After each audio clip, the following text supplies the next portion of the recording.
Hi everyone, this is Brittnee Bond reporting live from the VIP lounge in Singapore. And I wanted to let you guys know what's going on for me. I am trying to get out of Asia. So as you can see, the coronavirus is happening everywhere. This is showing a temperature reader. And that's literally what I just went through when I got off the plane from Thailand to Singapore.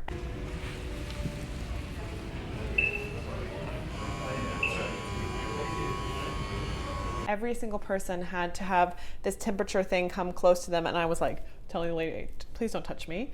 And every single person had to have a reader come really close to their head and test their temperature to see if they had a fever. And if you have a fever, you immediately have to go into quarantine. You're not allowed into the country.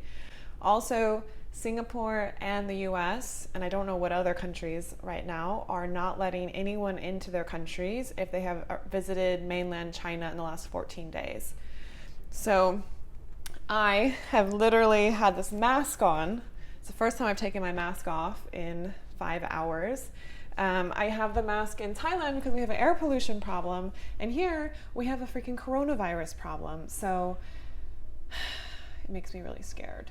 But I just want to let you guys know what's going on for me. I'm stuck in the Singapore airport right now trying to get to the US. And the reason why I'm here is because I was going to fly through Hong Kong, like originally before the virus, before all this stuff happened.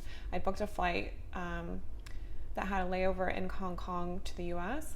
And now only one out of the 3 flights a day I think are running. Last time I saw, they might be canceled now. And people are saying that like Trump might not let you in. So basically, like, if you fly from Hong Kong, it's a possibility that you will not be let into the US. And if you come from mainland China, you're just like 100% not getting in. So if you have a layover in China at all, you cannot fly to the US. So I thought, well, it's better to just not fly through Hong Kong. Also, is it worth it to get sick? No. So I called the airline and they were being really nice, or maybe it's a regulation that they have where they have to give you a refund. So I got a refund from Hong Kong, from my flight from Hong Kong to the US. And then I was like, okay, well, the next flight that I wanted to go was going out of Singapore, and I thought, okay, let's do that. And also, just so you know, I'm flying standby. So standby means like if there is my friend works for the airlines, and if there is a flight on the plane, then I get to go on the plane. If there's no seats on the plane, then I get to go on. Well, what's happening is a lot of flights are getting canceled out of China and Hong Kong, and so they're rerouting everyone, and everyone's trying to get the only remaining flights. And if you're standby, like the one flight from Hong Kong to the US, and they were saying the whole flight was gonna get canceled anyways, but the standby list was negative 150 seats. So that made me really stressed out. So here I am in Singapore, and the flight that I wanted to get on is tomorrow morning at 10 a.m. I was gonna stay with a friend here in Singapore, and they have the flu. So they were like, yeah, don't stay here, and also we really recommend you like getting out of Asia, like don't stay in Singapore because they're starting to shut down a lot of things.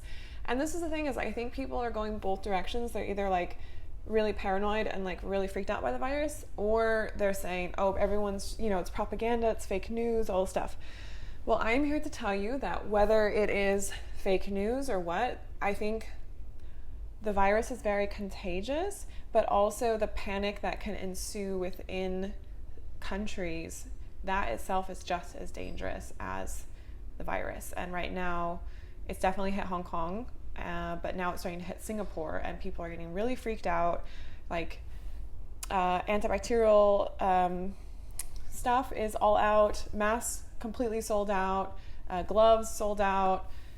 Toilet paper is starting to be sold out. Like it's starting, like this is a country that is very advanced and very put together, but people are scared, and that's what happens, right? So where I'm at right now is I was going to get on the flight tomorrow morning, but I'm not going into Singapore. I'm just going to stay in the airport. I have access to VIP lounges here because of my credit card. Thank you, credit cards. So it's not a bad life, but I'm really scared and I want to go home. I want to go back to the US, and flights going around Asia, it's like ghost town. Like there was barely anyone on my flight today. I wore a mask the whole time. Someone was coughing behind me. I was like, can I please move? Not that moving would do anything because it's recycled air. So what I'm gonna do is I'm gonna try to get on, there's one flight tonight at 10 p.m. So there's a flight tonight at 10 p.m. and the flight that I already had asked to go on tomorrow morning at 10 a.m. So please send positive vibes that I get on the flight, because right now it's -1 seat, but there's 5 available seats on business class. And the way the standby works is I can pay a little bit extra and go to business class, which again is not a bad life, right? But for me, I don't care if they put me in like the cargo thing as long as I live. But if I can get out of Asia. So if you're asking, like a lot of my friends in the US are asking, how is it going there? Is it really that bad? And what I'm telling people is it's going to get worse before it gets better. And the panic that people are going to have about the contagion, because it's so contagious. Like some people are surviving from the virus, but it's more deadly than swine flu, and it's a little bit less deadly than Spanish flu. So if you have a weak immune system, you're kind of fucked. Another thing I heard, which I think is really important, is 2 things. One, Indonesia has no current reported cases as of today, February 13th, but they're saying that's probably because Indonesia is really bad at reporting cases. I think I just saw that someone who visited Bali just came back to China and reported that they had the virus. So be careful if you're in Bali, all of my Bali friends. I would get out if I were you, because if it spreads in a place like Bali, they barely have enough organization for the garbage disposal. They really don't. So if there's a virus, I don't see that ending very well. And also, I just read that in China, they are doing the counting differently. So people are saying, oh, but the it's going down in the amount of cases and all this, but China is now saying that some people have lung disease and not the virus, even though they do have the virus, because they want it to look better, because they want people to go back to their jobs. So that makes me feel a little bit crazy, because number is a number. These are people's real lives and stuff, but like if they act like everything is better and it's not getting better, and then it keeps spreading everywhere, that's where we're gonna have major problems. So please send me positive vibes sorry, my arm is tired. Please send me positive vibes that I get on the plane tonight. Going to New York City for a couple days to see my bestie, Michaela, and all my friends there.